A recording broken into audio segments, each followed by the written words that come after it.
নমস্কাৰ, হাবিবা পাকঘৰলৈ আপোনালোক সকলোকে স্বাগতম জনাইছোঁ। বিহু উপলক্ষে বৰা চাউলৰ পিঠাৰ ৰেচিপি লৈ আপোনালোকৰ মাজলৈ আহিছোঁ।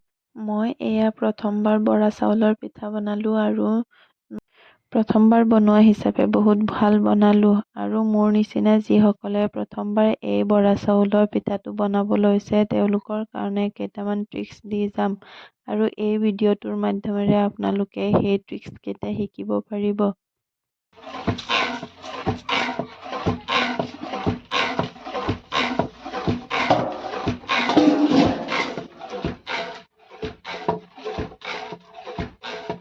প্ৰথমে মই 1 কেজি বৰা চাউল 2 ঘণ্টামানৰ কাৰণে ভিজাই ঢেঁকীত খুন্দি ল'লোঁ আৰু এতিয়া গুড়িখিনি ফ্ৰিজত 20 মিনিটৰ কাৰণে ৰাখি দিছিলোঁ।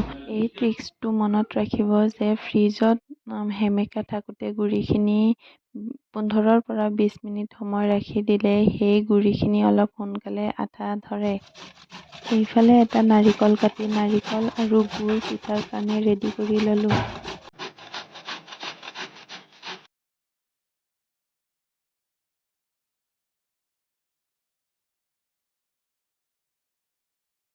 আপোনালোকে ইয়াত গুড়ৰ সলনি চেনিও ইউজ কৰিব পাৰে আৰু ইয়াত তিলো এড কৰিব পাৰে। আমাৰ ঘৰত চবে তিল ইমান ভাল নাপায় সেইকাৰণে মই তিল এড কৰা নাই। এইফালে চৌকাটো জ্বলাই কেৰাহী বহুৱাই ল'লোঁ আৰু ইয়াতে সামান্য পৰিমাণে ৰিফাইন তেল দি দিলোঁ ৰুকি থোৱা নাৰিকলখিনি আৰু নাৰিকলৰ লগতে দি দিলোঁ গুড়খিনি। এতিয়া ভালকে লৰাই দিম আৰু ইয়াত ফ্লেভাৰৰ কাৰণে ইলাচি গুড়ি দি দিম। এতিয়া নাৰিকল ভজা হৈ গ'ল। এতিয়া পিঠাৰ কাৰণে এটা ডাঠ চাইজৰ টাৱা লৈ ল'ম আৰু টাৱাটো অলপ গৰম হ'ব দি এইফালে পিঠাগুড়িখিনিলৈ আহোঁ। যিহেতু পিঠাগুড়িখিনি আমি ফ্ৰিজত অলপ সময়ৰ কাৰণে ৰাখি থৈছিলোঁ সেইকাৰণে পিঠাগুড়িক বিশেষকৈ একো কৰিব নালাগে। এতিয়া এটা মিডিয়াম চাইজৰ চামুচ লৈ এচামুচ পিঠাগুড়ি লৈ টাৱাত পাতলকৈ মেলি দিব আৰু ইয়াৰ ওপৰতে আগতে ৰেডি কৰি থোৱা নাৰিকল আৰু গুড়ৰ মিক্সটো দি দিব। এতিয়া এটা হেতাৰে বা সৰু চামুচেৰে এটা ছাইডত ভাঁজ কৰি হাতেৰে মেৰিয়াই দিব যেতিয়া পিঠাটো বনি যাব। এটা কথা মনত ৰাখিব যে জুইকুৰাটো একেবাৰে মিডিয়ামত ৰাখিব। দুটা বা এটা পিঠা বনাই টাৱাটো এটা কটনৰ কাপোৰেৰে মুচি ল'ব আৰু এটা এটাকৈ পিঠা দি যাব আৰু এনেদৰে পিঠা বনাই থাকিলে এটাৰ পিছত এটা দিয়ে থাকিব মন যায়। বিহুত এই পিঠা নবনালে বিহু আধৰুৱা যেন লাগে।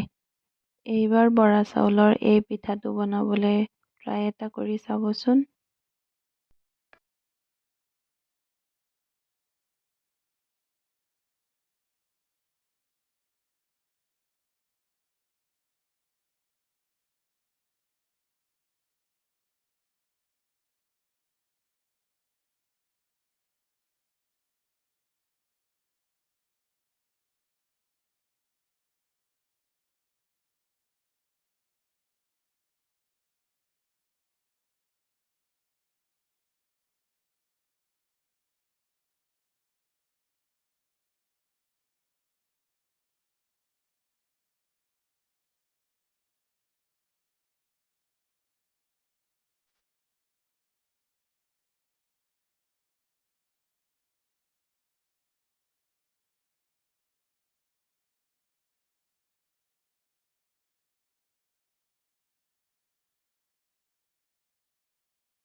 আশা কৰিছোঁ ভিডিঅ'ৰ মাধ্যমেৰে আপোনালোক অলপ হ'লেও উপকৃত হৈছে।